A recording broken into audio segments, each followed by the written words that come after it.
I want to be the biggest company in the UK for what we do. 18 months ago, there was just me and my brother. And then now we have a team of 16. My brother took out a car loan at the time for £10,000, and then his car was £9,000, so we had £1,000 left over. If you're serious about doing what you're doing, go all in on yourself. I was staying up till 3, 4, 5 o'clock in the morning sometimes. I never believed I would be in the position I am now because of I just didn't think I had it in me. Hi guys, welcome back to the Like Father Like Son podcast. Today we're joined with luxury reselling expert Ben from Lux Collective. Woohoo! Welcome along, Ben. No, thanks for letting me come down. How are you doing? You all right? Yeah, I'm really good. What I'd like to ask you first of all is because a lot of our viewers won't maybe have heard of you or know what it is you do. Yeah. So could you give us sort of like an elevator pitch on you and your business? Yeah, of course. So I'm the co-founder of Lux Collective. I founded it with my brother in about 2018, but it only started getting about serious in 2020. We basically buy and sell pre-loved designer women's wear, so we're exclusive to women. And yeah, I think that's basically pretty much what we do. So it's all pre-owned fashion that you sell?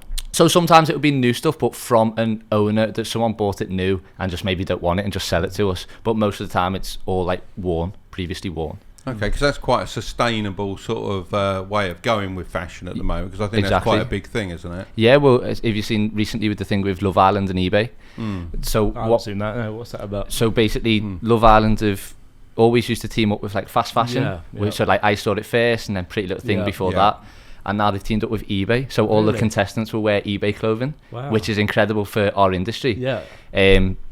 But yeah, like you said, it's a sustainable way of shopping luxury fashion, which in the moment, especially with Gen Z and millennial shoppers, it's in like the top 3 of their things that they think of when they're buying from a brand. So to be a sustainable company is really important for us. So how did you sort of like stumble upon that idea, or how did you start out? Because you're pretty young, certainly a lot younger than me. How old are you? 22. Okay, wow, you're definitely very young. So how did it all start? So have you always been into women's clothes? That's what I'm trying to ask. Or only on the weekends? No, only on the weekends, yeah. No, so me and my brother have always been like entrepreneurial, so we've always done our own things and like bought and sold and like car boot sales and car washes and just doing anything to get a little bit of money. And then like we've always been very close as well, so we always used to share a bedroom from when we were like 3 up until 16 when he went to uni. And then when he got back from uni, like we wanted to do something together. He didn't really want to get a job, and it was just we were looking for something to do. And in Liverpool at the time, everyone was doing like pre-loved designer menswear, because like in Liverpool loads of people just dressing designer, and then they were just either selling it on Depop or eBay. And then it was when you could really start to build a business just on Instagram. So what people would do is just take a picture of their old stuff, post it on their Instagram and just sell it. And then businesses started, like say businesses, but just like pages started coming up out of all of that. And then I was like to my brother one day, I was like, do you know all these pre-loved designer men's pages? I was like, we can do this better. We can do it. We can make a website. We can provide a better service. We can just do all these things. And I was like, but there's just one thing we can't do. We just can't do men's. So I was like, well, let's look into women's. And I remember my sister ages ago, she bought off like a massive worldwide company that does something similar. And I was like, there's definitely a market for it. And then I searched it on Instagram, like the pages, and there was no one doing women's wear except like the massive companies that it wasn't quite what we wanted to do, but we knew there was a market for it. So I was like, my bedroom's here. Joe's bedroom when he came back from uni was just next to me. I was like, Joe, he's like, yeah. I was like, do you want to do these pre-loved designer men's pages but just women's? He was like, yeah. Literally as soon as I said that, he was like, yeah. And then we just started it from then. So how did you source the products originally? So my brother took out a car loan at the time for £10,000, and then his car was £9,000, so we had £1,000 left over. I had... That's not a lot of money. No, like especially when the designer items we were buying, like the inventory value is very high. So I had £200, so we started the company with £1,200. So we would source the items just off Depop and eBay. So we would see it on eBay or see it on Depop, message the person, because if you buy it through the app, it takes a fee off them. So if you message them privately, you could... It was when they weren't too tight on the... Yeah, I'm surprised they would allow that in the app. Back then, it was like 2018, so they weren't massively... Like, sometimes they did ban us, and we've had about 4 or 5 Depop accounts over the years. But initially, it wasn't too bad, and then we'd message people, just say we'll pick it up from you, and you get a little bit of a discount if you'd go and pick it up, obviously, because they don't get the fees. And then we'd just buy it and then sell it and just flip it that way. And we were making at the beginning £10 to £20 on each item, which when you're spending £150-200, it's not a lot at all. Yeah, but it's a profit, isn't it? And That's the all main that thing. yeah. The thing that strikes me as well, you said about bigger companies, it seems that platforms are the ideal place for selling this, but for a big company it would probably be a problem because you can't actually source enough of the same product time in, time out, or tell someone necessarily when a product's coming in. So exactly, hit the nail on the head. Small company is perfect. Yeah, well, our aim obviously is to become as big as these marketplaces, because there's elements that you can give the customer that these marketplaces can't. So like I was saying at the beginning, those marketplaces, like they were the only ones out there. There wasn't like a buyer or a seller of it. So the difference between the marketplaces and us is that like we can provide a much better experience because our shipping's faster. Sometimes it takes 30 days from these marketplaces. The marketplaces take 30 days upon when you've sold the item to give you the money. So like, because they have to wait the returns periods. Yeah. So that like for customer experience, they're not really getting a good one. Obviously, you do get a little bit more on these types of sites if you're selling on eBay or a Depop or something like that. But if you want quick cash, it's like We Buy Any Car. Why are they so good? It's because they offer like very quick payment and in easy. your account today. Exactly, and that's the exact same as we offer. So if you were to start out now and build the same business, do you think it'd be possible to go along the route that you did, or you'd have to switch it up a bit? That's a very good question. I would say definitely, because especially with the use of TikTok, when we first started, we were just on Instagram, and then we got on TikTok quite early. But was the organic reach on Instagram far greater back then than it is now? So what you could do, which you can't do now, it wasn't necessarily the reach, it was the amount of followers you could get. So what we were doing was we were selling pre-loved women's wear. So we were like, what is our target audience going to be interested in? And we were like, nails, hair, spray tans, eyelashes, just anything that we where thought the audience overlap would be. So we went on their profiles and then we'd follow everyone who just likes their pictures. But now you can't do that, and it blocks you from doing that. So I did that back in the day exactly, as well. Exactly. It's a great way to grow on Instagram, but obviously you can't do that on any social network anymore. But back to your point, I would say you could definitely do it through the likes of TikTok for sure. Yeah, I think it just comes down to content. So how was the schooling side of things? If we drag it back a little bit further, what's your educational side like? So you just mentioned that your brother went to uni. Yeah. Go on. Yes. and how old's your brother as well? So my brother's 27. 5 years. Okay, 5 years between us. School, I absolutely hated school. Right. Like I was in like such a dark, bad place there because I just felt no purpose. And I think a lot of kids are like that now, where they don't get taught the stuff they necessarily want to get taught, or they won't get, like you were saying before, the stuff they need to get taught for real life. And I think just churning you through a machine, aren't they? Yeah, to tick boxes. And such a shame. I think that half the teachers don't want to be there themselves as well, because they don't believe in the stuff they're teaching. Like when we do business, we believe in everything we do on the daily. With the teachers, it's just like they have to teach this, so they are. Yeah, I think they go in for the right reasons. Yeah, but of course. Then society changes what they have and to the school teach. and the structure that and once they're trapped in that comfortable life of being that teacher, well, as much as they might not like it, they've got a pension at the end of it, and then they're starting to work for that as well, and it's quite a trap, isn't it? My older brother, so I've got Joe and then Sam, he's a teacher and he loves it. So some people do love it, but he's a primary school teacher. I think it'll be a lot different for secondary school. We interrupt this podcast to bring you a special message from Public.com. Public are a low-cost brokerage that doesn't route your order flow, which means you're always getting the best price possible. They always put the customer first, and the app is super easy for buying and selling stocks. And they're also giving you a free stock slice worth between $3,000 and $1,000 when you use the link in the description. And so I didn't choose to go to uni because I just didn't like the educational system in terms of like I just wasn't happy. So I decided to start the business straight from school, or it was the last year of school, I was still doing the business. And yeah, that was it really. That's quite a leap to go from out of school to starting a business. Yes.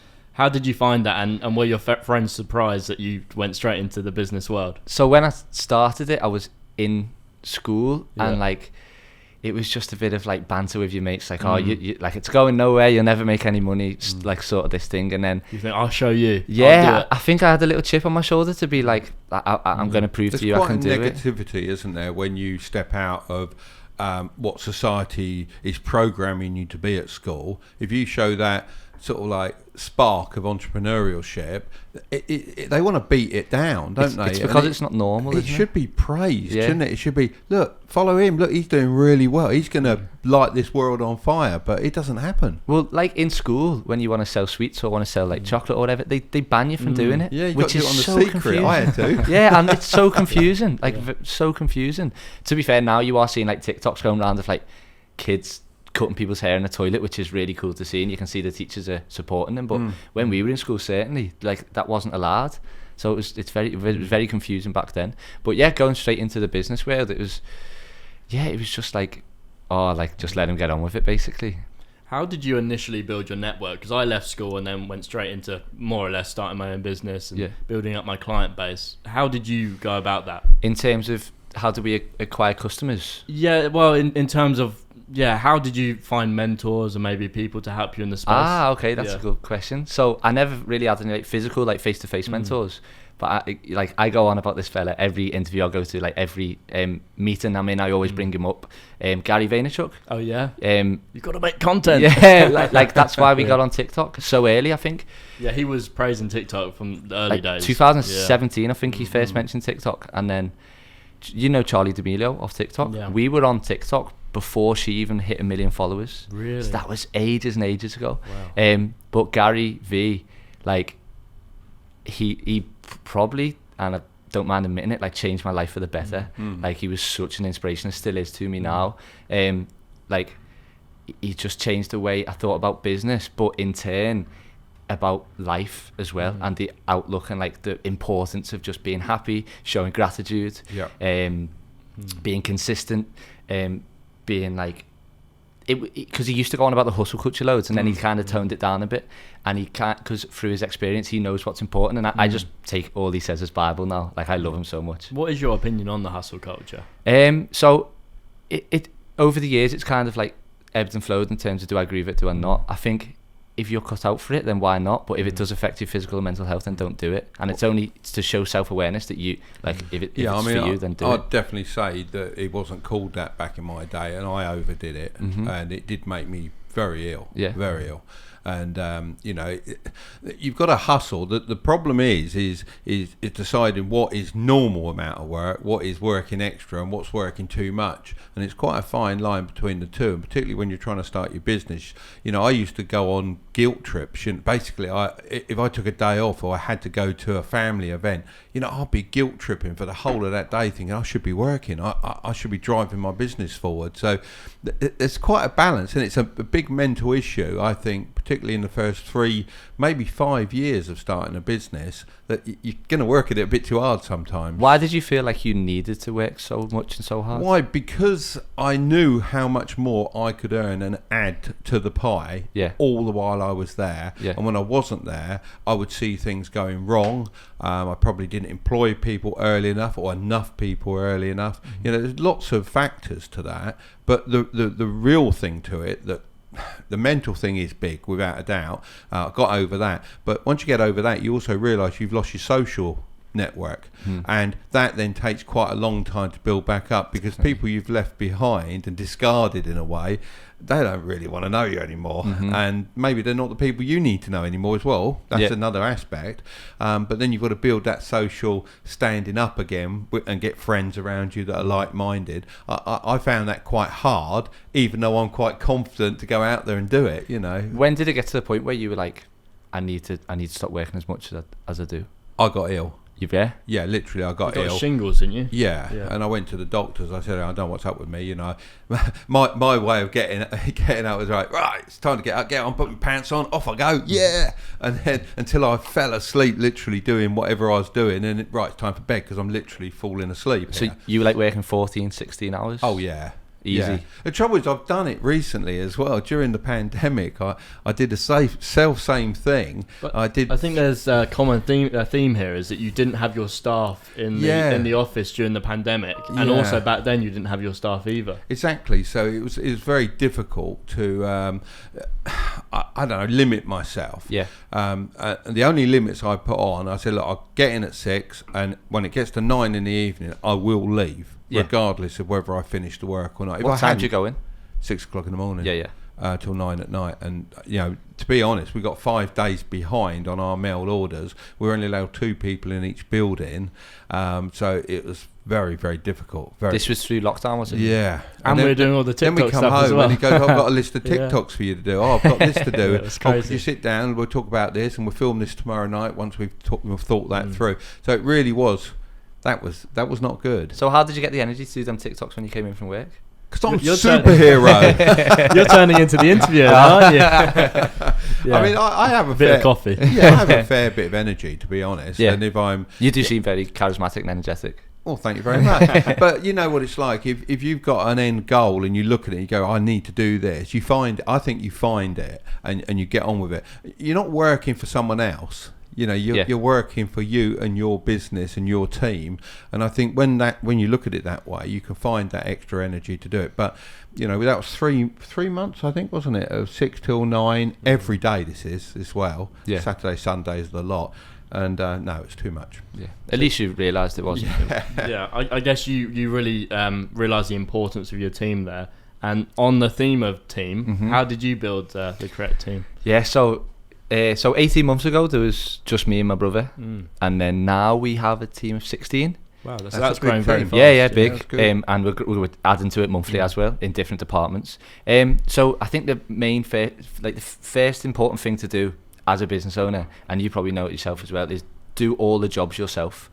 So you've got like a knowledge of everything to do. Yeah. And that's just because I wouldn't feel comfortable telling someone to do something that I don't know, because I don't know if they're doing it right. I don't know if they're doing it wrong. And then I think it's just employing the jobs that I think trust is massive as well. Trust is the biggest thing in any business that employs people. And I always say doing all the jobs, it's not necessarily because you've got to do all the jobs to understand them, but when you start, you're the only one there to do all those jobs. Yeah, exactly. And I always say it's like wearing your hats. And when Yeah. you start, you've got 16 to 20 different hats on. And as you grow your business, you're gradually giving those hats to other people. And you might be lucky to get someone on board. Right, you can wear 4 of these. You can, hang on, Yeah. accountancy one, but this one, yeah, right. You can have all of those. And you gradually lighten your load.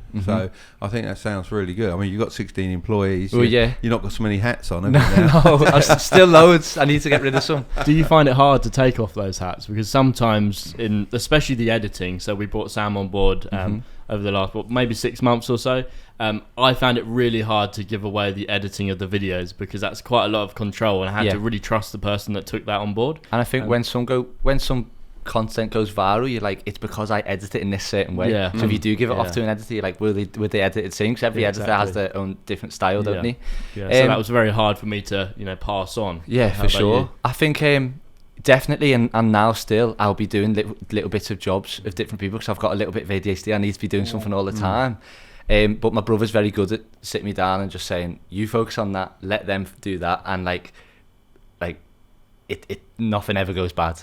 It's just that I'm always, because it's like the company's like my little baby, I've always want to check up on things. But that's something I've definitely got to learn, and definitely need to teach myself better and read more about it and just see like how I can like just take myself would you away. say that's the upside of having a partner and that being your brother? Me and Joe are like the same person personality wise, but like the things we do on a daily basis like completely different. Like Joe's very organised, very much OCD. He's like operations side of the business, and then I'm like creative, so like all the content, It's all a the perfect marketing. team. Perfect. And that's why I think we've grown so quickly. And my friend's got a company, and I always say to him, I feel sorry for people who are on their own, because like you've got no guidance, no advice, no one to like, when it goes a bit kind of like hectic and mayhem, you've got no one to be like, just chill, just like it'll be fine. And it's not as all much in your fun head. either, is it? It's not as much fun. Yeah. Like doing it with your brother especially, like it makes everything so much more important as well. Well, I always wanted a brother. Honestly, I had 3 sisters. So I'm full of my neck. My sister's got 3 brothers. Oh, well, that's all right. That's okay. 3 sisters, though, you never get in the bathroom. It's amazing, really. And I remember when my wife was pregnant with Curtis, people would ask me, they're going, oh, what are you hoping for, a boy or a girl? I said, boy. They went, well, what if it's a girl? I said, well, I love it just the same, but you asked me which I prefer. And because I always wanted a brother, obviously the son's next thing. Of course, and of course, that would be great. I thought, yeah, I got a son, maybe he'd be interested in my businesses. And I was going to able say, to pass on and enjoy and work set together. me up for failure here. And how interested were you in radio controlled models? No, it wasn't really my thing. But Dad didn't really push it on me either. So you didn't take me out when I was younger and do the I models. didn't want to force But it. that also allowed me to develop my own interests, and now at least we're doing this together. Yeah, so that's great. So me and Joe, because like we said, we're very similar personalities. We clash quite a bit, but just as brothers, what are you two like? Yeah, we clash quite a lot. I mean, the podcast is like father, like son. Yeah, and yeah. the So whole very setup similar. was just us together, really sort of clashing a bit on ideas and ways we do things. Well, the stuff we've shown on the podcast isn't anywhere near some of the behind the scenes clashes. Yeah. But we're both looking out for what's best for the business. It's the same common goal, but you just want to get there slightly different Exactly. ways. Well, I'm looking from the experience side, and Curtis is looking from a completely different side of this is new, this is going to work. Yeah. Nothing's been like this ever before. Yeah. Let's go for it. Yeah, it's a different approach to business that maybe Dad hasn't seen before. Of course. Yeah. But yeah, obviously sometimes you're right, sometimes I'm right. But it's a good partnership. How did you adapt so much to the? I'm asking you loads of questions here. But how did you adapt so much to like the social media side? I don't know if I've adapted to it. I'd say that this is me. Yeah. What you get is me. Yeah, yeah. And, I've got one particular friend that I go and see from time to time who's in business. And one thing he'll say is, "Oh, Mark, what's the story?" Because it's like literally you've always got a story. Yeah. And it'll always go straight off with, "Oh, well, you won't believe last week what happened." And it's straight into that. And I think I've always had that sort of thing going on, really. So obviously your business is very different, like product based versus, well, I guess it's like Dad, but this is more service and online social media. Yeah. How do you make sure all of your products are authentic? Yeah, good. Yeah. So I've always been into like shoes and like footwear and designer footwear. So when I was a kid, I always used to watch YouTube videos of like reviews, comparisons, authentication, because like if you're in that industry, it's just so interesting. So I probably started watching those videos when I was like 14, 15, and then we just built up knowledge through that. And then when we first started off, we bought through eBay and Depop, so you've kind of got like a guarantee if it's not authentic, you can send it back. So we just like everything we'd order, we'd just watch these videos. This was like in the early days. We'd watch the videos, compare it, and if it wasn't the same, we'd send it back, get our money back through eBay and Depop. And then obviously the more experience you get, the more knowledge you get. And I'd say like I'm a pretty good authenticator now, like very, very good. So is Joe. He's more so footwear, I'm more so with bags, because that's just the sides of the business we deal with. So what are some telltale signs of a fake product? So like just smell, because like obviously the mass made in like Chinese factories, like they have a really cheap material smell. Symmetry, all products must be like symmetrical, because like they're made from very talented people, so they want to make sure like they're the most prestigious looking that they can be. Stitching, there's no like misstitches, they're all perfect. Just like feel like structure, like when you're so used to them, you just know. And of course the packaging is a big thing as well, isn't packaging's like you can tell like that if it's not genuine fruit, because like slightly different colours, slightly different material, and even spelling mistakes. They go to all that trouble of copying that product, copying the paper, copying the box, printing it perfectly, and there's a spelling mistake. Well, you know why, innit? Because it's like mixture of translation. Chinglish. Yeah, exactly. Okay, so it's not on purpose to avoid copyright. No, It's no. just they've made a mistake. It's just and it happens on most fake products. But most recently, we've teamed up with a company in New York that have like microscopic technology. So like they send you an iPod with this microscope on. You put it in, and the microscope like goes into like the materials and the fibers in the materials. And because they've got such a massive database of all these genuine bags, if it matches up, you'll get a notification through to say it's authentic. And if it doesn't match up, it will say unidentified, which it doesn't say unauthentic, but that's basically what it means. I mean, it's quite hard to tell an authentic product, that's for sure. And what I look at when I've looked at some of your videos is obviously you've always got the genuine product and then the copy product. And to be fair, you can see it when it's side by side. Some of them, honestly, when they're on their own, they look so good, don't they? I think, so this is what I say to a lot of people. They're like, oh, how can you tell the difference in that? And I like my mates to join that, I always go to him, well, how do you know what piece of wood to use? It's because it's just like I just know. And like with you, like how would you know what car to use with whatever or something, like just something that you're so native with. So like if a fake bag was on the table there and you go, isn't that a good fake, or isn't that a nice bag, I go, yeah, but it's still fake. Do you know what I mean? Like you can still tell, just because we're so used to seeing the colours, and if the colour doesn't look like right, obviously there's something off of it, and then you take a little look, and more than likely it's going to be that the item's not genuine. I mean, some people are obviously buying a fake bag because they want to buy a fake bag. Of course, yeah. So let's say, for example, you got a Louis Vuitton bag that sells at £2,000, if they sell it that now. So you got £2,000 bag, you got the dead right, really, really, really good copy of it, and you go, actually, even side by side, you can't really tell the difference. You know, what's the fake bag worth? I mean, to me, I would say what probably is worth about 300 quid, 200 quid, 100 quid, whatever, because it gives me a bag, and a bag's got to have some value. Yeah, you could argue. I would say there's different levels of fakes. So you get like, they're all graded, and I don't know who makes the grades, but they are. It's like C, B, A, AA, AAA, A star, something like that. And you can be paying up. Say that we'll take the Louis Vuitton Neverfull, for example. Retail, it's about £1,410. Anyway, so it's £1,410, and then how many dollars is that? Yeah, $1,600. Yeah. And then I think, if you got a fake one of them, which is grade A quality, you could be paying like close to £1,000, just because. So you might as well get the real one. You might as well get the real one because it's got longevity and like extra value, and with Louis Vuitton, especially in like Chanel and Hermes. You can pretty much sell them for what you bought them for in a couple of years' time, because the prices are always going up. Especially with Hermes, if you buy a Birkin now, you could buy one for £7,500, £8,000, and because they're so hard to get hold of, they're reselling now for £25,000. So it does sort of seem to me, though, that it's a case where these bag manufacturers and high-end good manufacturers, they price that product so high, and I know they get it, but they leave so much room for the fakers, don't they? Yeah. You know, if they were at a lower level cost but produced more, that fake market would disappear because it wouldn't be worth the while. Yeah, but I think so. Bernard Arnault said you don't get luxury.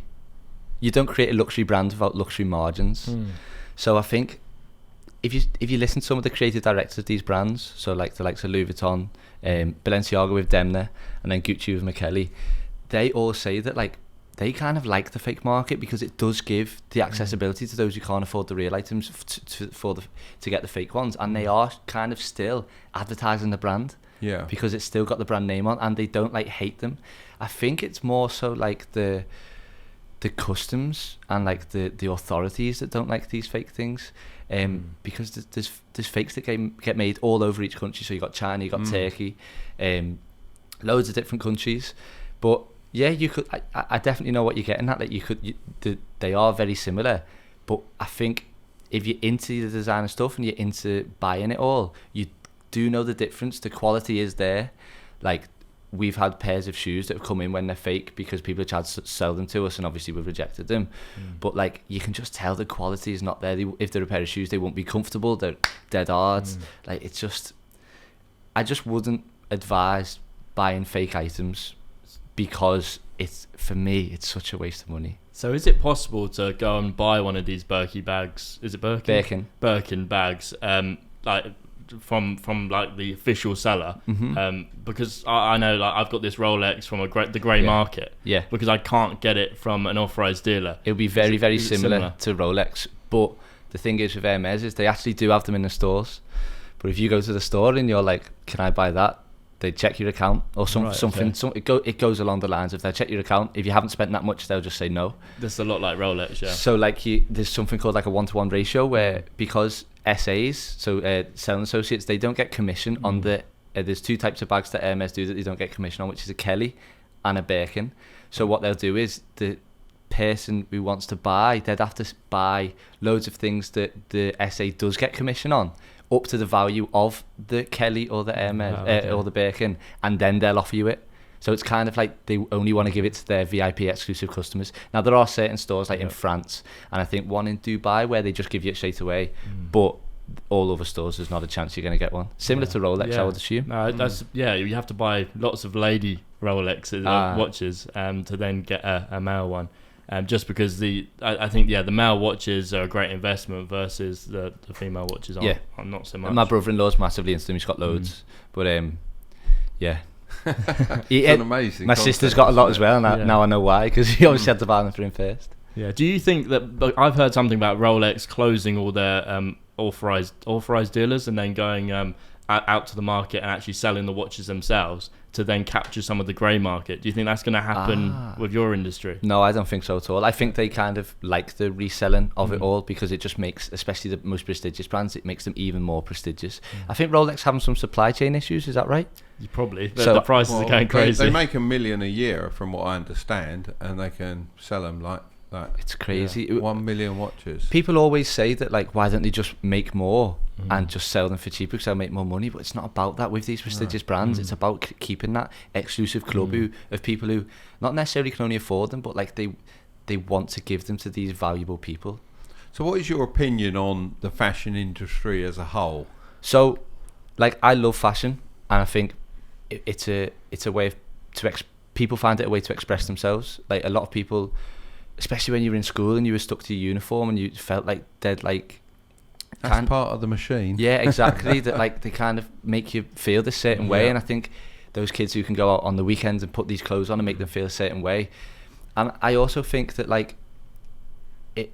Because I want to say the right words. I think it allows people to be themselves more, like similar to how it expresses. But there is a massive problem with the fashion industry, and that's it's the second biggest polluter after air, after like travel. It's incredibly bad, and that's why with sustainability we've got to improve the things that is done, and that's why you're seeing Farfetch, Selfridges, the likes of these introducing secondhand, and also eBay partnering up with Love Island. Like you're going to see over the next few years a huge increase of pre-loved clothes, especially with, like I said before as well, the Gen Z and millennial generation. It's at the forefront of their minds when they're buying. So do you think eventually that pre-owned clothes market could equal the new clothes market? Is that a possibility? Because I did hear that said not that long ago. So I think it's not necessarily the new clothes market, it's the fast fashion. Yes. So that's what you probably heard, because I've heard similar, and 100%. I think I was speaking to someone who was high up in Pretty Little Thing. I bumped into him in the airport, and I was asking him all these questions about sustainability,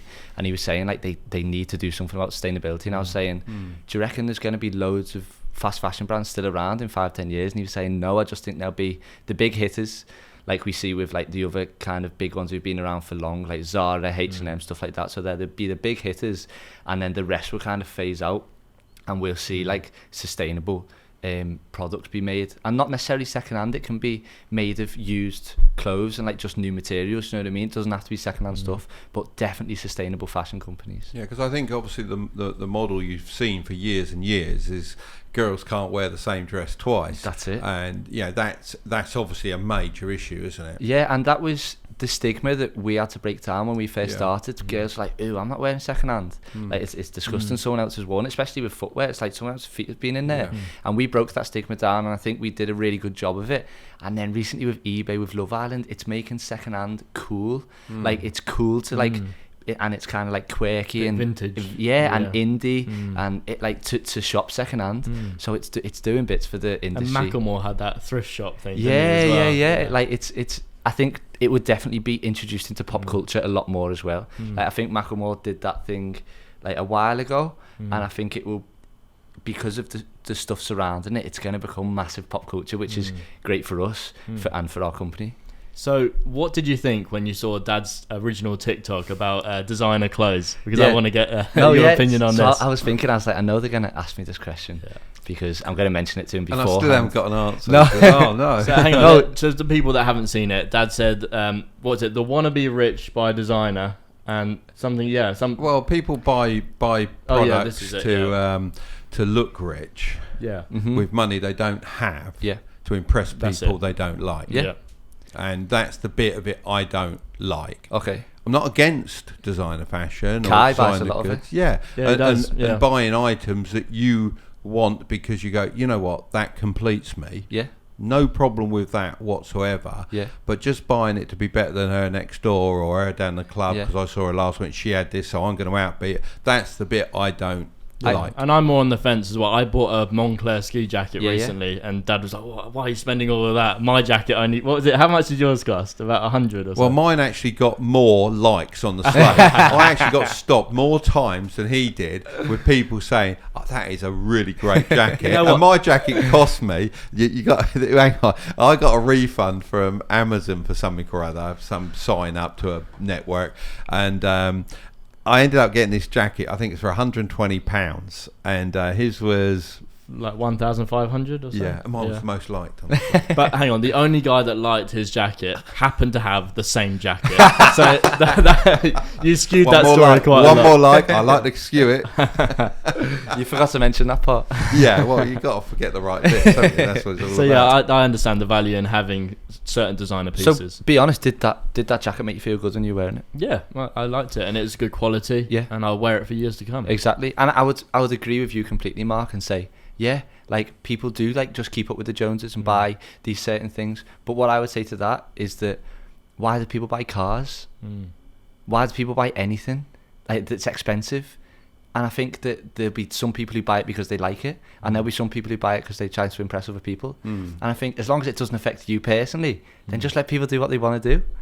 Yeah, but when they're then out of money, when they go to retire or part way through their life, and they go, "Oh my God, I've done myself in," and you go, "Yeah, you have. Yeah. You should have looked at that a little bit sooner." So I think Just say your Birkin collection. Yeah, just having that that little bit of knowledge along the way that I don't have to buy it to impress someone, but I will buy it Because if I that's like it. what I really want to have. I agree Like, with you completely. For example, Curtis's watch, he said, "Look, yeah, if we ever get to 1 million subscribers on treat YouTube, myself. I'm going to treat myself to a Rolex." That's my goal. Yeah. And I think that's a good goal. Not to say, "Oh right, so my mate's got one of these Rolexes, so I'm going to get one because otherwise I'm falling behind it." Yeah. And I feel that's the wrong way. So I completely that's agree. where I sit. completely agree with you. It was another TikTok as well that I seen. It was like Louis Vuitton. I think it was Louis Vuitton. It's like Louis Vuitton don't sell to the rich; they sell to the wannabe rich. Yeah. Well, that's their target market. I think Yeah. that's what it said. And I'd agree as well. Similar in terms of like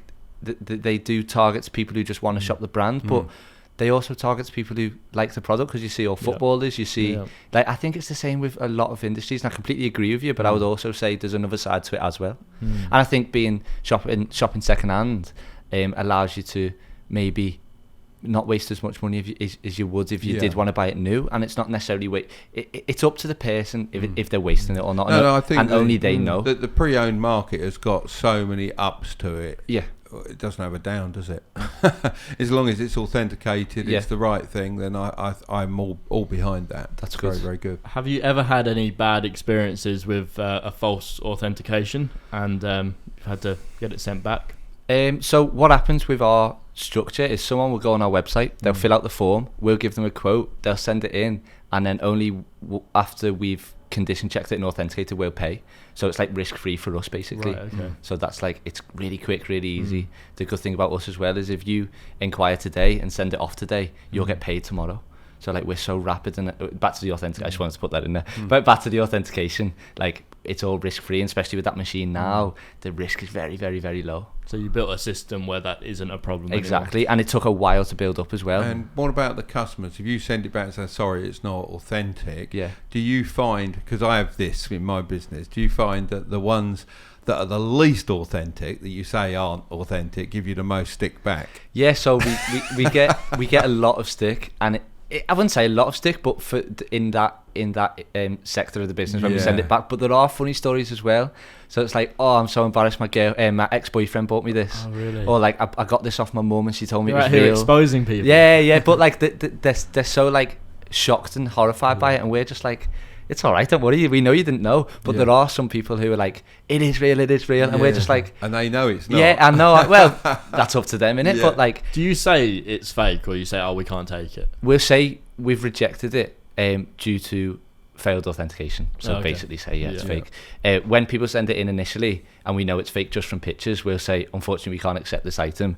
But then if they follow up and say why, we then explain to them it doesn't look genuine. So what about the other way round? So you've bought something in, thought it was authentic, checked it, but it's gone out and it's later found that it's not. That's never happened. Never? Never happened. Wow. We did it, like we bought stuff off eBay when we were first started, and we did it once where it was like the first ever Valentinos we bought, and we didn't know whether they were real or fake, and we took them to a shoe cleaner, and the shoe cleaner was like, they're fake, you know, and we like, oh, like how are they? Looked at them, compared them, and then we won't make that mistake again in the future. And then because we bought them from eBay, we could send them back straight away. Yeah, I think trust is a huge thing in your industry. So it's massive. great that you've never had an issue like and that. I think that's our trust has been built up through the content we do on social media. Like we're on TikTok especially, we're so transparent with the stuff we get in.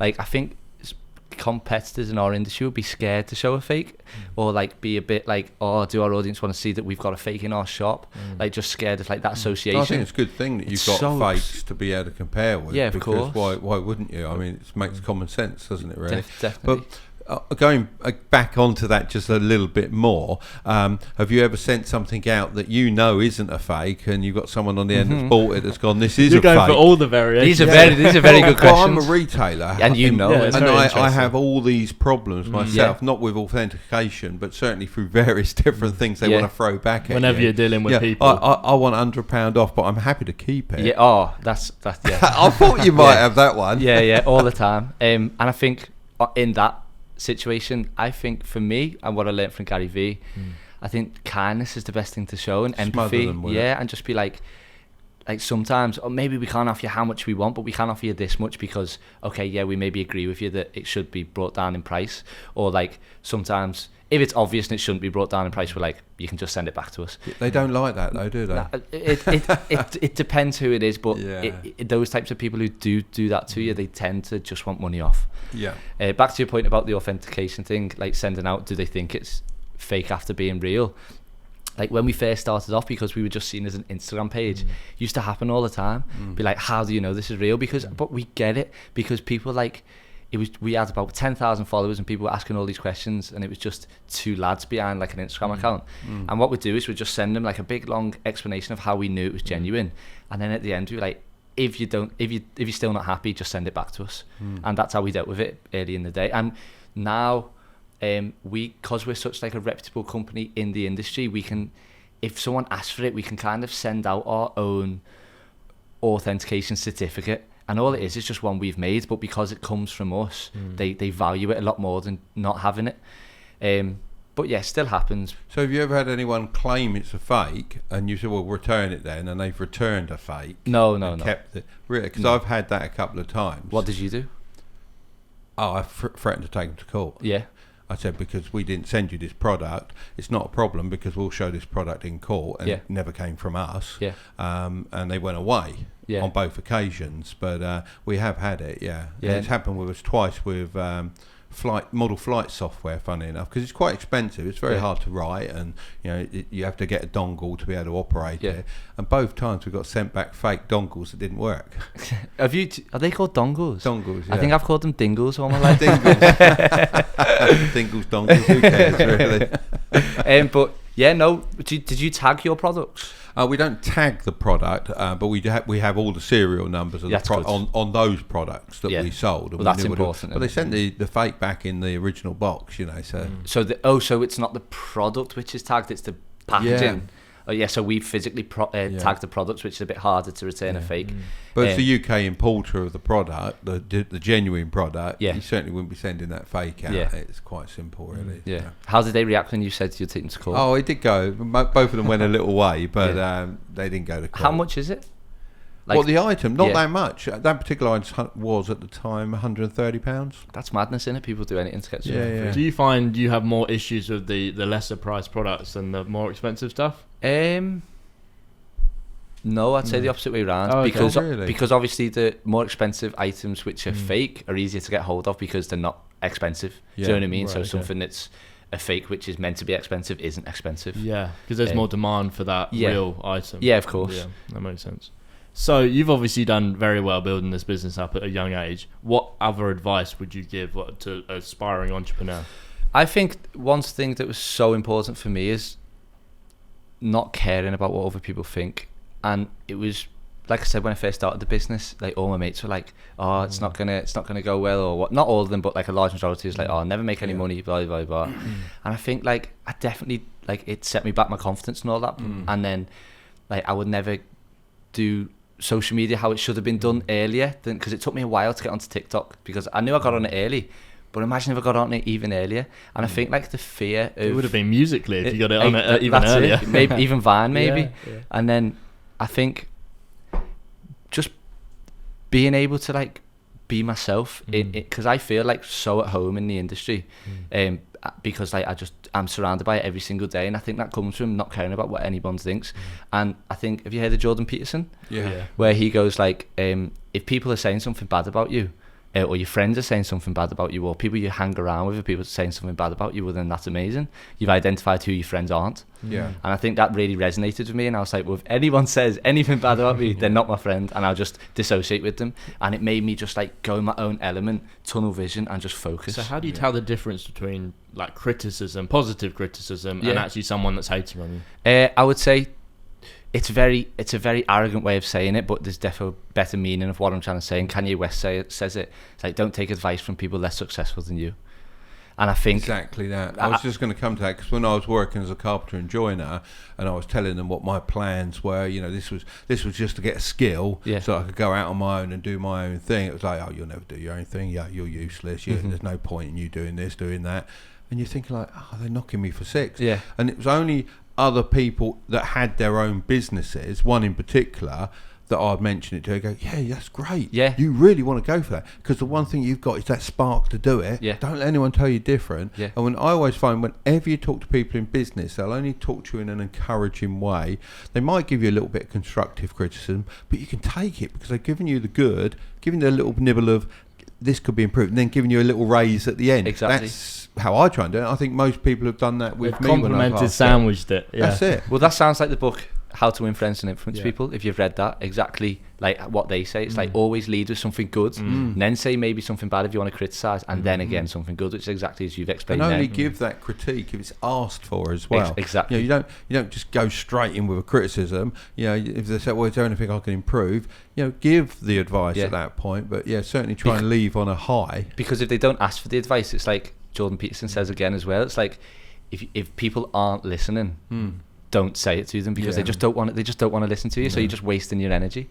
And I think it comes back to another piece of advice I'd give to people starting out, is that although it doesn't sound bad, but it's very important. It's like only quality people is something that always goes. Only quality people always. Or if you're trying to do something and you're serious about it, surround yourself with only quality people, and you'll get there a lot faster if you do than if you don't. Well, we've done several TikToks about surrounding yourself with, 5 richer That's it. people or more successful people, Because you'll be the and average. You become the next. That's don't it. you? That's all there is to it. You know, you rise. Yeah.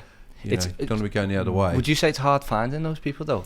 I think if you're not outgoing, yes, but if you put yourself out there, I mean, I always say to youngsters, one of the easiest place to find richer people, probably self-employed people, is down a golf club. Just find a golf club. Even if you're not interested in it, go and caddy. They're going to have a competition at some point that they want caddies. Walk around with these guys, 4 hours of their knowledge, and you throwing questions at them. And that's just one example. I mean, I used to fly as a youngster in a model aero club, and I soon worked out who the ones with the money were and who the ones that ran their own business were, and they were the interesting people. Guess where I pitted with my models? It was next to them. Yeah.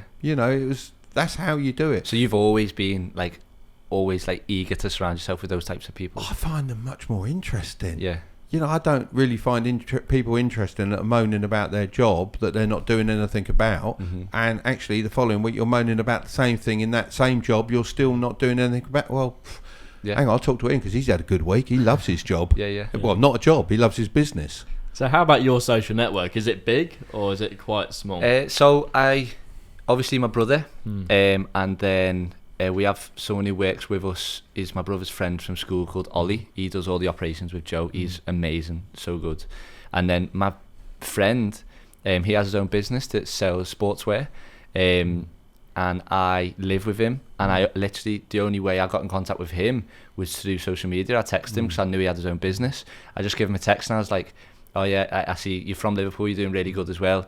Like I think it was I asked him for a pair of trainers because I knew he sold trainers, and then I just got speaking to him through that way, and now I live with him, and that was only 18 months ago. And they're the three main people that I spend 90% of my time with, and like no one else. And I think it just helps me focus. And Exactly. There's an amazing book called Bounce, and it talks about how athletes that are like, all the best athletes together, they grow together, versus in separate pockets. Well, have you heard, Mr. Beast, obviously? Yeah. So have you heard about his like blow up? So he would from school, he'd get it home from school, and there'd be like 7 friends all doing YouTube, like just from obsessing over the moment they get up, from the moment they they Mm. go to bed, they'll all be doing YouTube.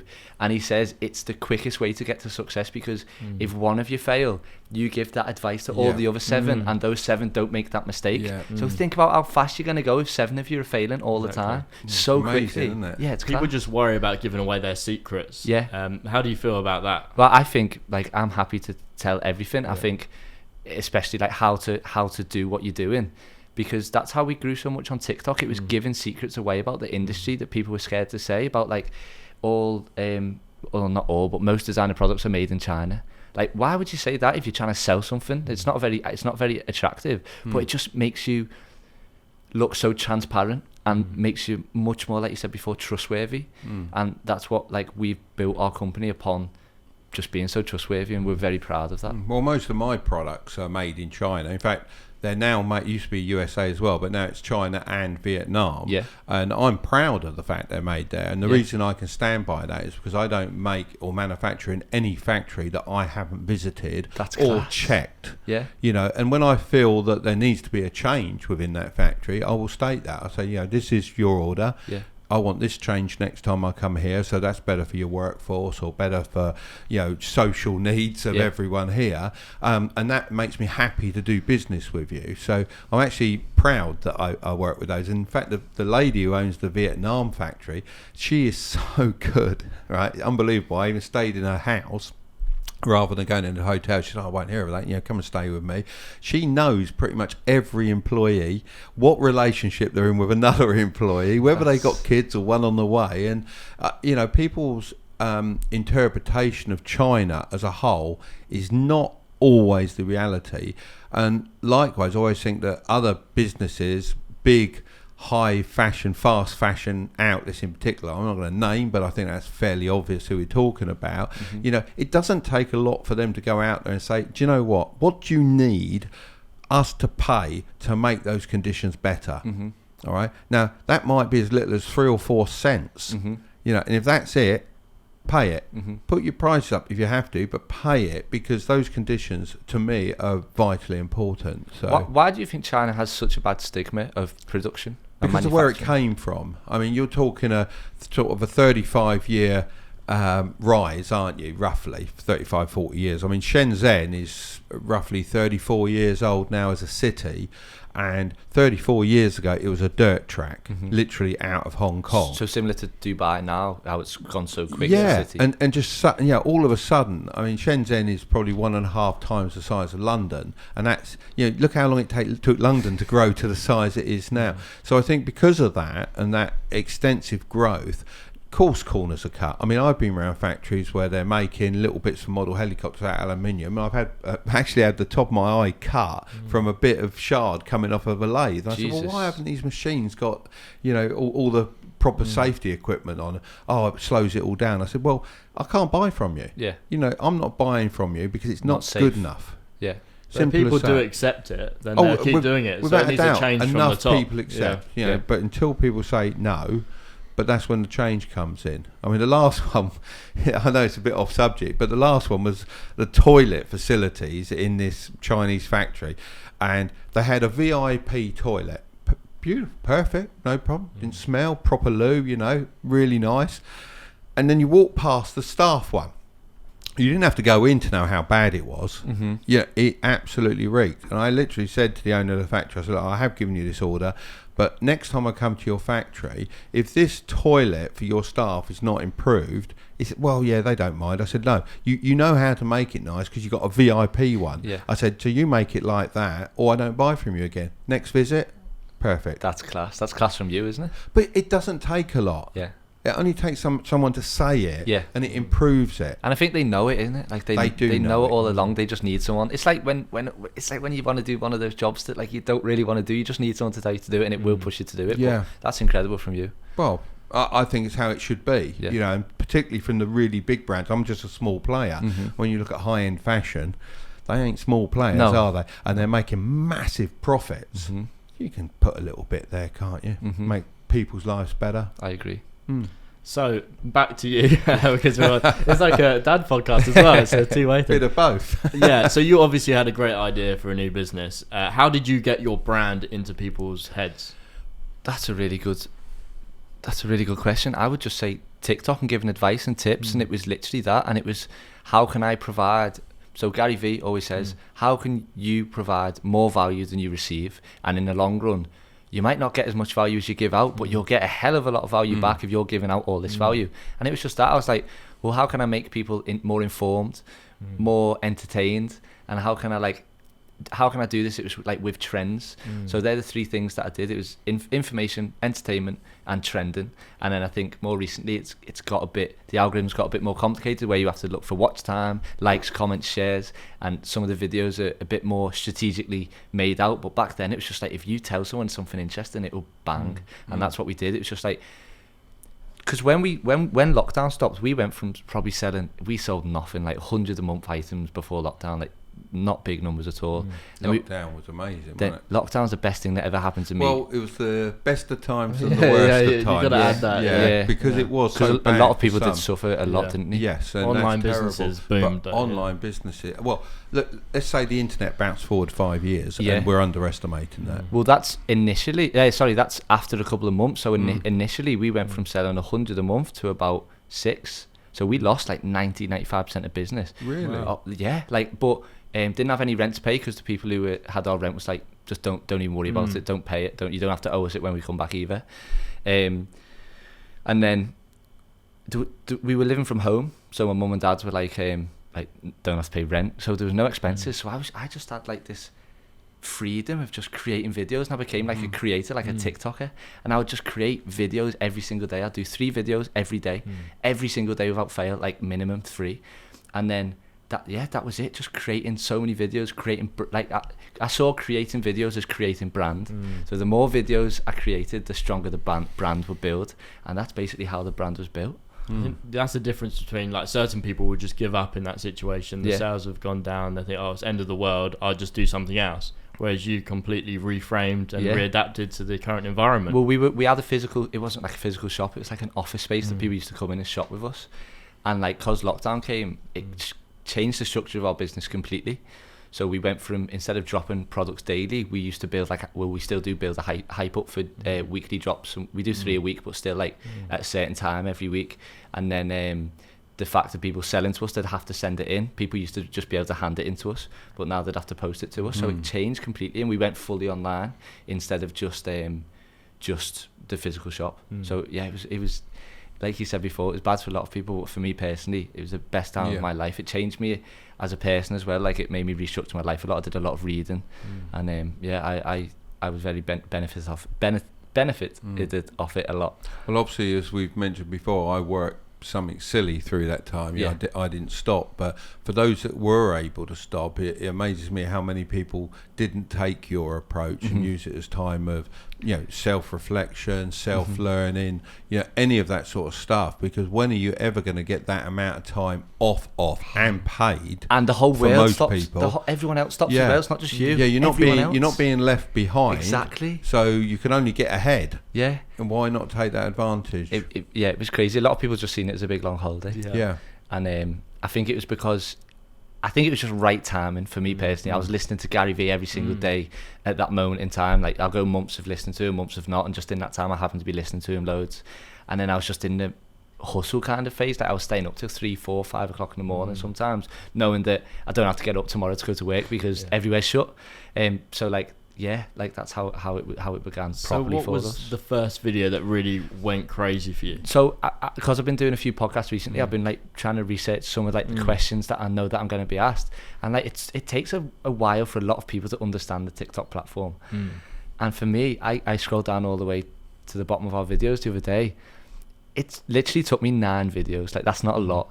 And it was an informative TikTok of lacing Alexander McQueen's. Oh, right. Okay. Just lacing up Alexander McQueen's. I have seen the video. I think that video on YouTube you've done. Yeah. As well. Yeah, that did mad for us. I thought parents taught their kids how to lace up shoes, It's mad. and I also thought you'd lace them up however you wanted. Yeah, to be no, but there's honest, a certain but- way to do it. they look nuts, isn't look it? completely different as well. So Yeah. going back to your point, it what was the first video? It was that one. And it got like, so I was getting 100, 200 views because I was doing like pictures and like transitioning pictures, and that's just not how you're meant to use TikTok.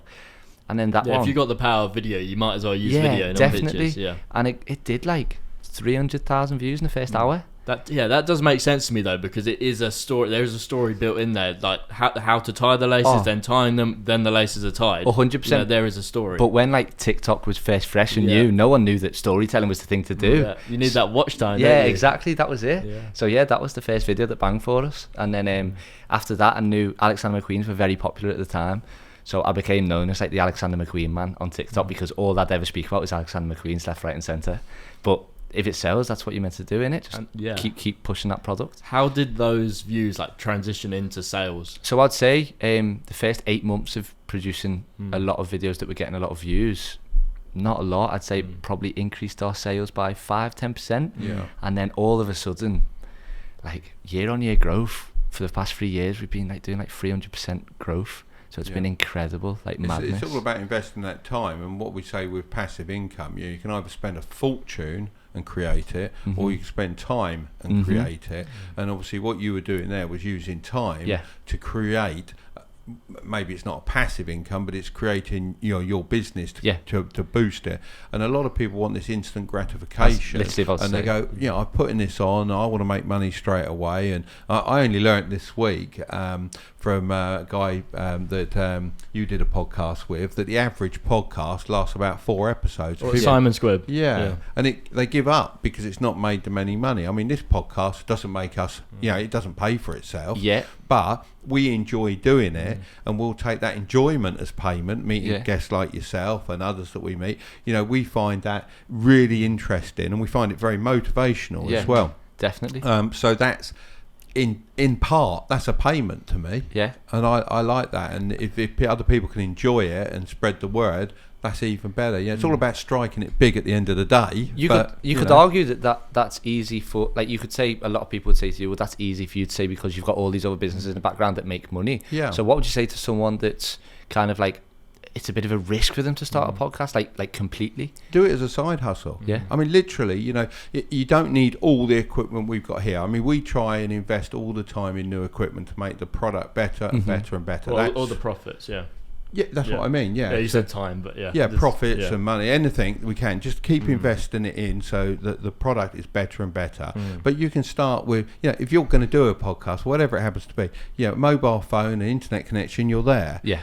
Just hustle it. Yeah.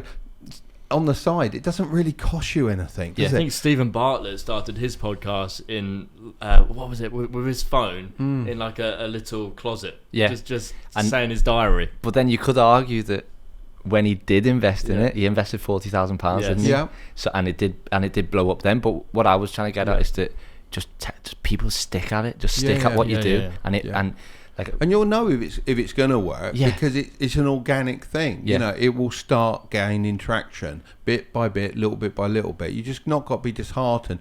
And it's not just the views you're getting if you're not getting them that's the disheartening thing. It's the comments and the comments from your friends. And you have, I say friends, the people around you. And as we've said before, you've got to be able to ignore that and rise above it and be confident in what you're doing and stick with it. I think the best way of understanding that about your friends is that if you don't listen to the good comments, don't listen to the bad comments either, because if you listen to those good comments, then that means you get up on a high because of it. But then that means you're going to listen to the bad comments, which will bring you down. So if you can be silent and not listen to anything and just stick to your tunnel vision and your focus, then you'll go a lot further quicker, and you won't be as affected mentally or physically because of it. I think we'd all agree as well that it's not just about consistency, it's about improving over time. Yeah. Because people that just keep doing the same thing over and over again, they're like, I'm being consistent. Yeah. Sometimes they get nowhere. So you have to keep improving. It's kind of like that thing that Albert Einstein says, isn't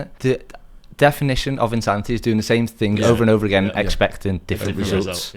And I think there is an element of that which is, the most of that is true, but there's an element of which is, say, you have to be consistent, but like you said as well, change things up a bit, because we've gone through phases where we've created content and then like that style of content is just like phased out. Like it used to bang, and then like after a few months just phased out. So like, all right, people become tired of it, don't they? They want something different. You can always go back to that. 100%. And people want to be like shocked. They want to find out something new. They want value. They don't want to know what's coming, because they just swipe up.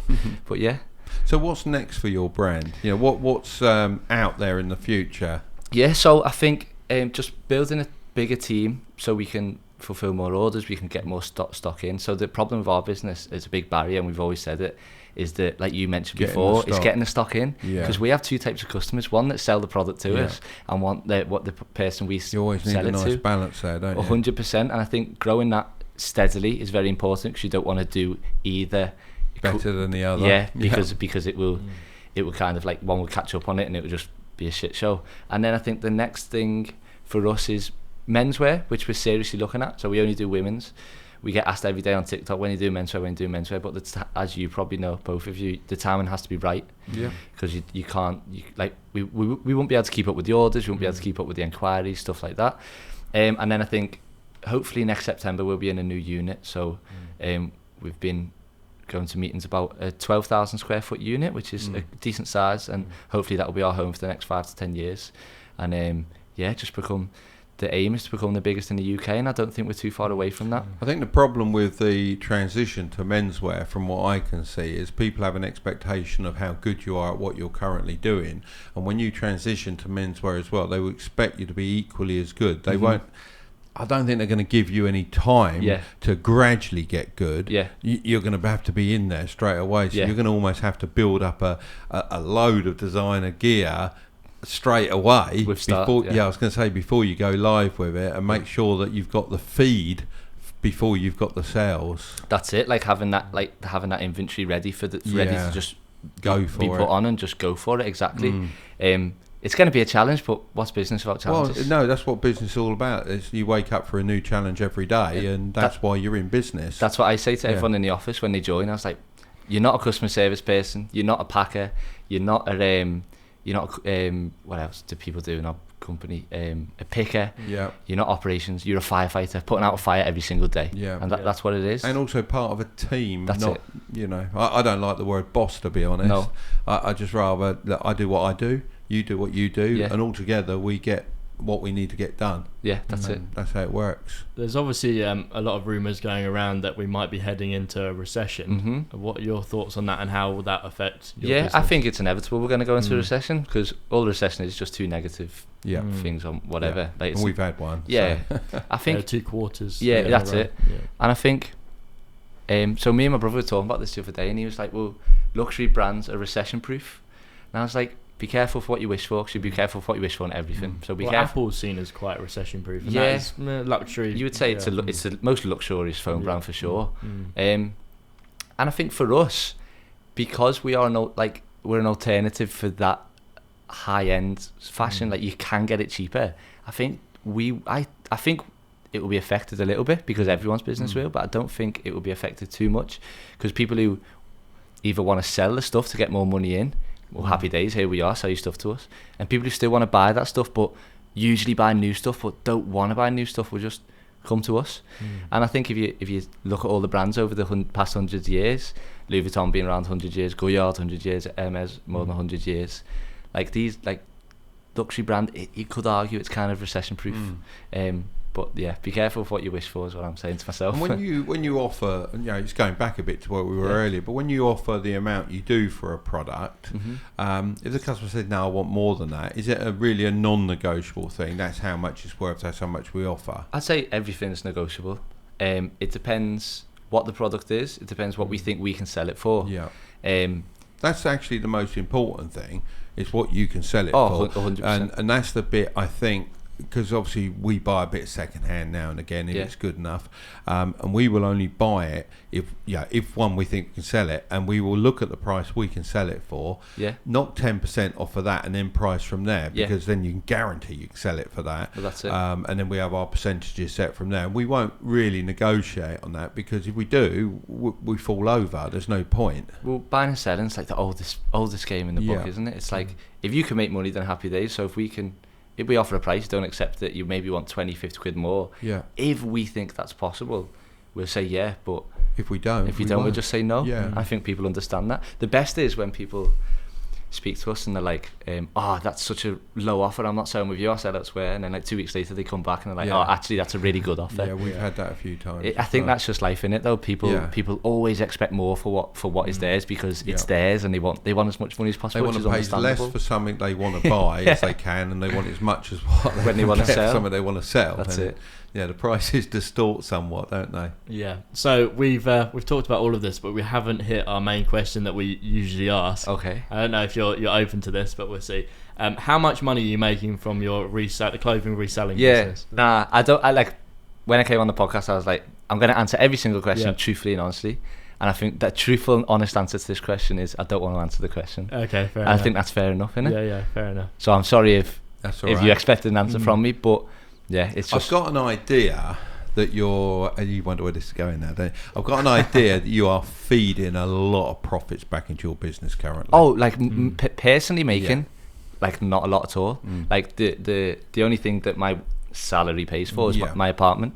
Yeah. And then the rest of it goes on the business. The apartment's 2 minutes away from the office. Well, I think there's Happy a lesson days. to be learnt from that as well, because everyone thinks everyone's in business making loads of money, but at your stage of business, it really is about funneling that money in for the future, like, isn't it? I want to be the biggest company in the UK for what we do. Like, you're not going to become that by taking out 100, 200 grand every year. No. Do you know what I mean? Like if you want to do something serious, and people are all different. People want to do it for that lifestyle. People want to do it for legacy and want to do it to build something. I want to do it for legacy and want to build something. Yeah. Like, I want to be in the same criteria as Selfridges, as Flannels, as Harvey Nichols, Harrods. Like one day, and I think, honestly, genuinely think we're not far away. Well, your timing's right, isn't it? 100%. Your timing is right. You're here at the right time, doing the right thing. That's very ethical, and anything ethical at the moment has got such an advantage. It's very like, I don't want to use the word because that's not it, but at the moment it's very trendy. Yeah. But it's not a trend. I can genuinely see this becoming the new thing. Yeah, no, I agree with that. Yeah. I think trendy is the wrong word, crazy is the wrong word. Yeah. But it's hard to it feels like that, but it's one that's... It's funny, really, because I was caught up in the craze of skateboarding. Quite a bit of a tangent there. Yeah. And everyone said, "Oh, it's a Wait, craze." what, you were skateboarding? I was a skateboarder back Really? then. Of course I was. I was a cool I didn't dude. know this. Come on. Yeah. And He comes out with some stuff sometimes I've never heard of before. Everyone says, "Oh, it's a craze. It's crazy. It'll never keep going. That's the end of that." I mean, it's an Olympic sport. This was when, I remember Now. listening to a podcast with Tony Hawk, and he was saying when it first came out, like everyone was saying similar to what you were saying, and look where it is now. They said the same about snowboarding as well, didn't they? Yeah. Because like they were like, "Do you think you'd ever become rich off skateboarding?" And Tony Hawk was like no, it was just like we never knew what it was going to become today. So that was interesting to hear. Yeah, it's quite a mental thing. So sometimes craze or trend can be the wrong way to describe something, but it is trendy at the moment. It is craze at the moment. Yeah. But it's one of those that I think is set to be a norm. Yeah, that's it. You know, the normal way you go about buying your quality. It's not yet, but it's fashion. definitely becoming. Yeah. So if you're investing all your money back into this business, do you have any other investments? I do a bit of crypto and a bit of stocks. I just put it in the S&P 500, and then crypto. I've got a bit of Ethereum. Okay. But like just because, like it's good to diversify your money a bit, innit? I always think if you haven't got a little bit of the ones you've mentioned there as well, you'd sort of in a few years' time kick yourself, because it'll be one of those things you go, I knew about that and I didn't put even a little bit in there, and that would. I think that's why me and my brother did it initially, because it got that initial boom, and we were like, oh, we heard about it and never put it in. Let's just do it now. And I think for anyone starting off, and it's really good advice, because like they're like, oh, I need to be investing. I think the main thing to invest in is yourself. Yeah. And if you're serious about doing what you're doing, go all in on yourself. And even if it doesn't make you profitable, you will have learned a hell of a lot. And I think that's very important advice. Yeah, we see all the time people putting their life savings into crypto, and they're trying to start a business as well. It's like, why are you betting on something you can't control versus something you have full control over? What's the point? I know. You know, put a little bit in, but you know, get your business rolling. That's your fast money, and then you'll have plenty of money to put in other things. Yeah. And when we say business, people get scared. They seem to be okay with side hustle, but business seems like this big scary thing that they couldn't ever do. Yeah. But yeah, I suppose you've gone down the route where you've gone from side hustle from school straight into business. I think we opened it up as a partnership initially, so it didn't feel like a business anyway when we first started. It was like a partnership. It was like just something we're doing together, like a fun project. So I think that kind of took the weight off our shoulders. And then when we obviously started making enough money, we were like, okay, we need to go limited, blah blah blah, and that. And then because we started off as like a partnership, it's never really felt like a full grown business until we started employing people. And then like we need to pay them every month, and it was like the pressure come on a little bit, and the stress was a little bit more. Will come on. But like that's just life, innit? And like I said before, what's life and business without challenges? Yeah, and I think when you're in business, you sort of need a little bit of pressure all the time. Actually, when the pressure comes 100%. off you, that's where you actually probably start making errors. And that's definitely happened to me recently. Like I was going to Ollie the other day. I was like, I feel a bit stuck here. Like I've not got nothing to do, but I'm like, I need a project to be working on. Yeah. And then like when you become like a bit disorientated and not sure of what you need to be doing on the daily, it's like the whole world stops and you're like, what am I doing? Do you know what I mean? I've had that similar, and I think we've had a similar discussion early this week, you know, where, you know, we might be set up to do something and it doesn't happen for whatever reason on the social media side, and I've had to rearrange a day in my other business to be able to do that, and then that stopped, and well, where am I now? You know, I'm in no man's land, and it's very, very difficult. I find it very hard. And 100%, I'm the same. I go through phases of being like that and then being full in, and the hard thing is just trying to get back to that stage where you're full in on it. And it's something I've been doing like very recently, but thankfully the past couple of weeks I've been full in on it again. But I think the hardest thing is for people to understand that you will get back to that phase. It's just a little phase that you're going through. Like if you like, don't quit, just keep on going, like keep turning up, keep doing it every single day, and you will just fall back into that repetitive cycle of like everything's coming from every direction. That's the place you want to be in, innit? So do you have any questions for us? That's one we tend think to you've been throw asking in at this a lot. stage. Yeah, you have actually asked a few, which is I've asked all of his questions. I think it would be rude to ask about the money side because I didn't answer the money question. so that would skip that one. That's quite good, wouldn't it? I would say, like beforehand when I came, I was speaking about like the YouTube. Like, this was a question. Okay, so obviously you're on 7 million followers on TikTok. Yeah. I'm on 820,000. Yeah. What did you think was the next level from breaking into 1 million? Like, how did you? Or was it just like a constant, or was like what took you to the next level, basically? It was quite an acceleration, wasn't it? Yeah, I think we were talking about this earlier, but we put out the 2-person sketch where Dad pretended to be one person and the other person. That was very new at the time, and no one else was doing it the same way. And then we using the wigs. We slowly upped it slowly to the wigs and started to be a bit different. Then people were now doing the same thing. What made you think of it to do that?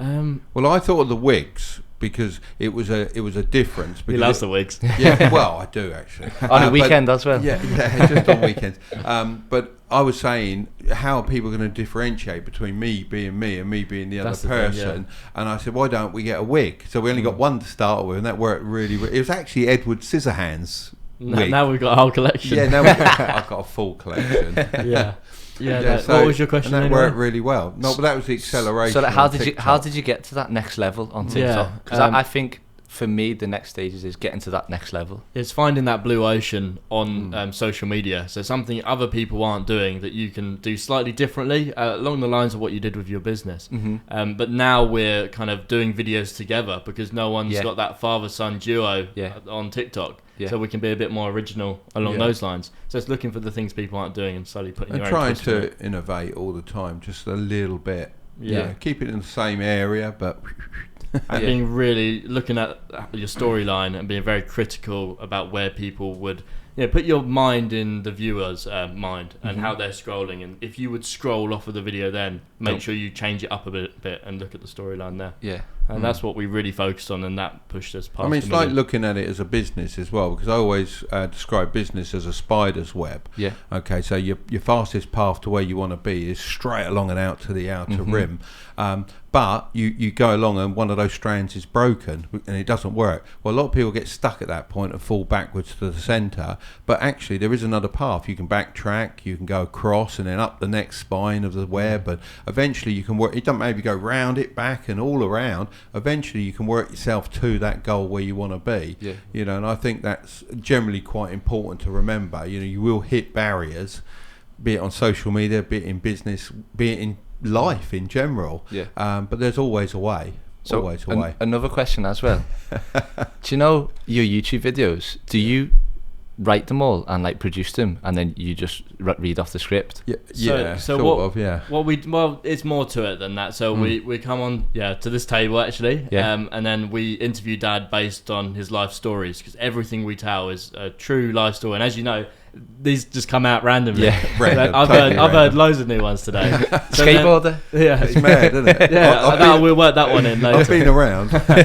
Yeah, we work those stories into a narrative that teaches a lesson, and then we look at it together and we make sure that it's authentic, and then we go and film That's a good phrase, isn't it? A narrative that teaches a lesson. Exactly. Yeah. So we tie stories to lessons. Yeah. And the other thing with it as well is people quite often say with the things that we're trying to pass on that, blimey, you must have had a boring life, you know, putting a pound in, not having a Starbucks, not doing this. And, you know, it's quite the opposite. You know, it doesn't have to be one or the other. It has to be one and the other. That's what, enjoy your life, do the things you want to do, but, you know, keep it within reason and keep looking at the future at the same time. You know, it doesn't have to be a lot of weight. The younger you are, the less you've got to put away to secure yourself. You know, it's simple math, you know, it's not hard.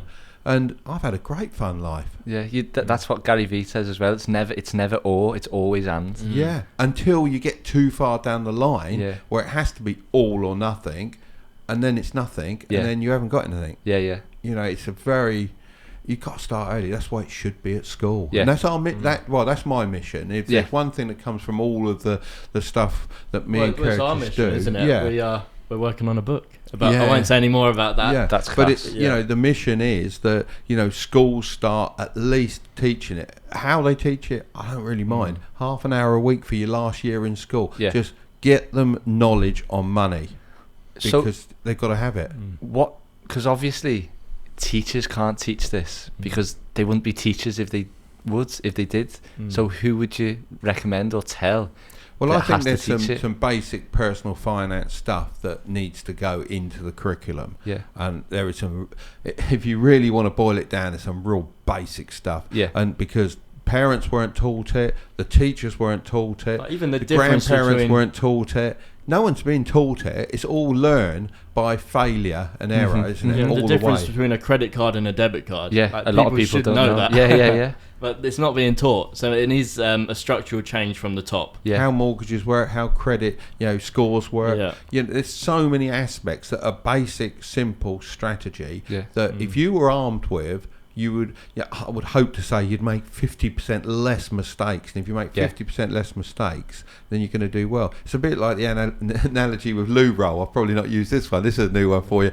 But if toilet paper cost £1 a sheet, you'd use less of it, wouldn't you? Yeah.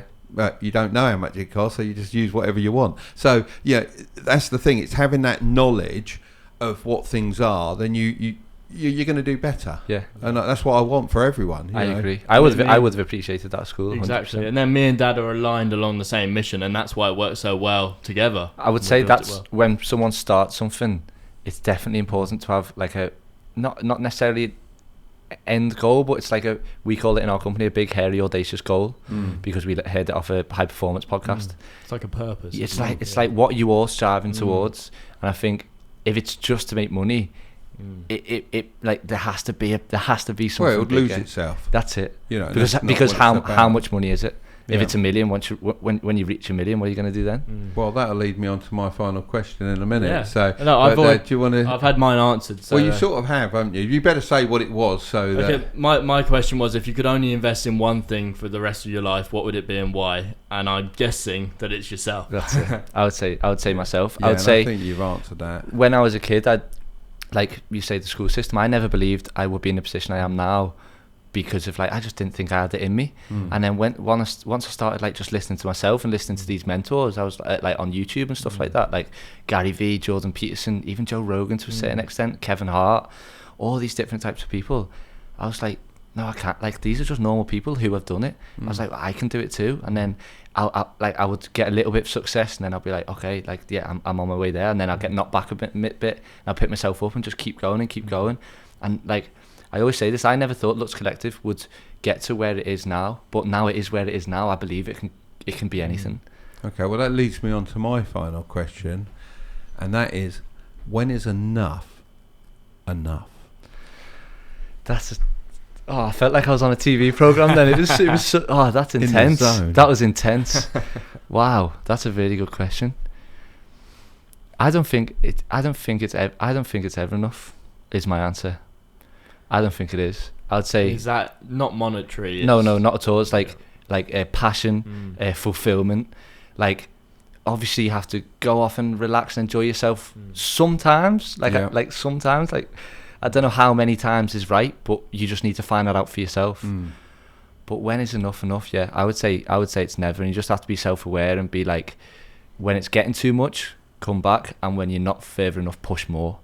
And that would be my advice for that question. Okay, well that's a unique answer on that question. That's brilliant. Yeah. Which brings us to the end of the podcast very nicely, doesn't it? Thank you very much. No, not at all. It's been very enjoyable as ever. Meeting people is a great thing. Yeah, I appreciate you letting me come on. If you did enjoy it as much as us guys, make sure to smash that thumbs up button for the YouTube algorithm and subscribe for new videos every Friday morning. So it's goodbye from me. And it's goodbye from him. See you later. That's class. That was sick.